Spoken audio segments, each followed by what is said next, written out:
So you found a cute little panel like the wall hanging behind me, and you're wondering what to do with it.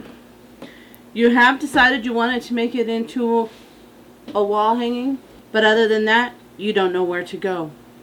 You don't know how to quilt it, which way would be best to quilt it. Follow along, and I'll show you on a new panel that I have picked up. Hello, I'm Jackie, and I want to personally welcome you to Jackie Russell Create, where I give you tips, tricks, hacks, and techniques so you can be able to make your next quilt project with ease. If you like what you see, or you want to learn more tips and tricks, please hit that subscribe button. Now let's get started on this quilt. So you have your adorable panel, and now you're wondering what you want to do. You decided you want to make it a wall hanging, but you don't know where to go from there. So when you buy your panel, and you're going to make it into a wall hanging, and you're not going to add anything else to it, you need to find some coordinating fabric to put onto the back, and you need to have it the same size as your panel. So I knew my panel was a yard, so I picked up a yard of this fabric. And then you're also going to need batting the same size. Well, I knew my batting needed to be a yard, so I just picked up some of this Wrap and Zap 100% natural cotton batting, and that's what I use because it is exactly a yard. Now you have to figure out how you're going to hang your wall hanging. Are you going to hang it with a sleeve? That's how I'm going to do it. Or are you going to hang it with just some ribbon loops? You can do that. Or are you just going to hang it with pins or little clips? So once you have that decision, you need to decide how you're going to bind. Are you going to do the traditional binding where you use the strip and fold it over?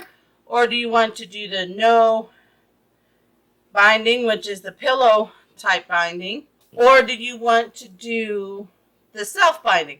Those are what you have to think about. So I'm going to do the no binding the pillow style. So once you have that figured out, now we just sandwich together. You do need to trim off your salvage from your panel and your background fabric. So the first thing you're going to do is you're going to lay out your batting. And then I like to put my panel, and then you're going to lay your, if you're doing the loops or if you're going to do the sleeve, you're going to put wrong sides together, and then you're going to center it with your raw edges at the top, and you're going to center it in your design. And then I put my top or backing fabric on top of that, and you'll line everything up, all your raw edges. Now you can either pin it with straight pins, or you can do Wonder Clip. So I have it all clipped together. I do have 2 pins down here at the bottom. That is so I know not to sew in between those.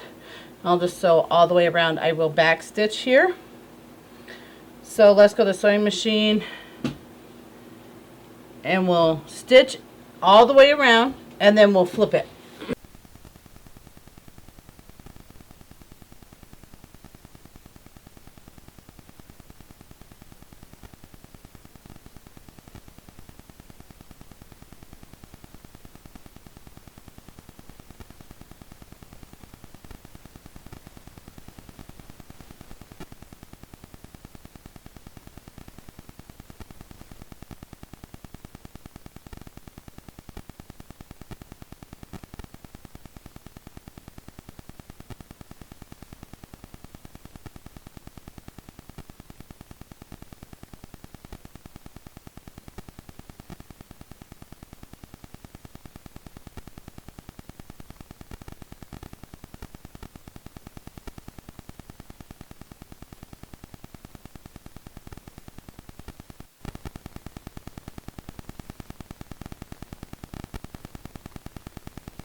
Now that we have it all ironed, and before we close this seam, what I like to do is I like to go and kind of like baste it, I guess. I'm going to pin this opening closed just with some straight pins. You can use Wonder clips just to help keep it closed while I do this next thing. What I like to do is, because it's all straight and I want to keep it from bunching up, you can use basting pins, but you're just going to go in and you're going to pin it to hold all 3 layers together, kind of like you would do your normal quilt, because you don't want to have it shifting as you're quilting.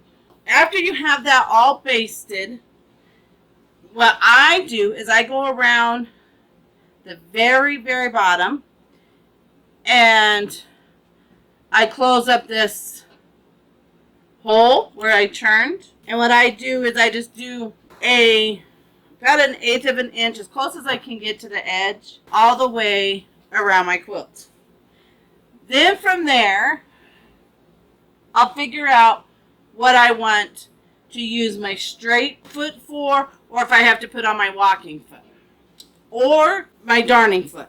So in this case, I would actually do some type of decorative stitch here with my regular foot. And then I think I would do probably, hi Sugar May, some leaf stitching down in the grass.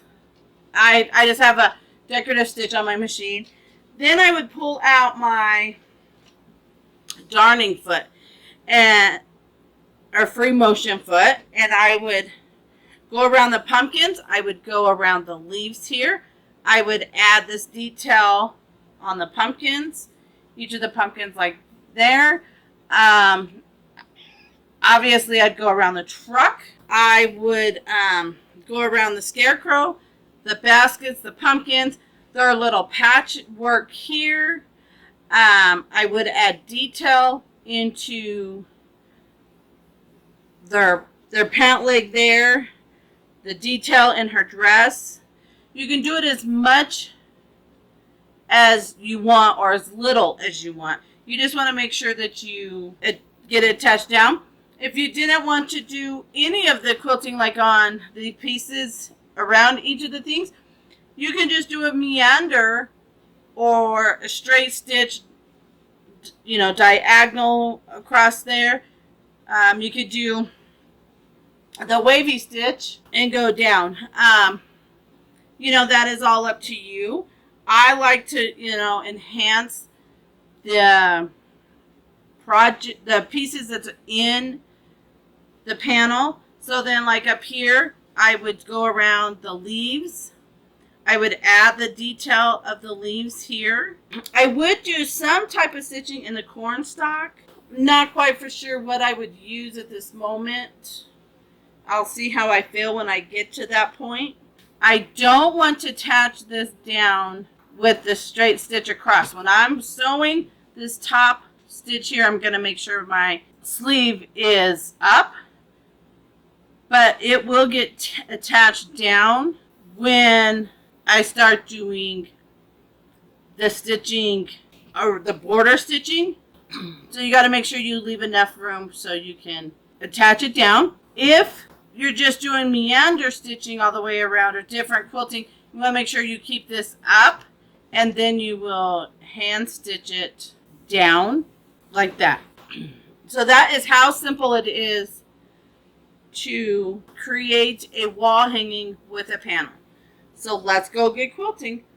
Okay, so it's going to take me a while to quilt this. So I just wanted to come in so I can finish this video and show you what I have done.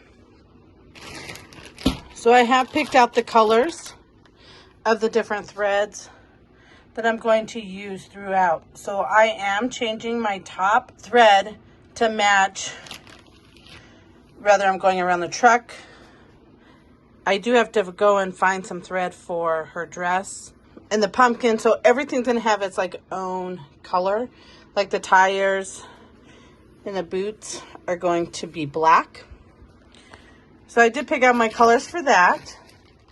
I did stitch along that edge. I did a decorative stitch. The rest of it I'm going to do free motion. And then for my, I don't know if you can see it on the back, but I flipped down my sleeve, and as I stitched on the front, I made sure to attach it and hook it to the bottom. So this border here holds down my sleeve. So if you like this fall pattern or working with panels, please check out the rest of my videos for fall and panels. I will put you should be seeing a card come up on the screen now for them. Until then, happy quilting, my friends.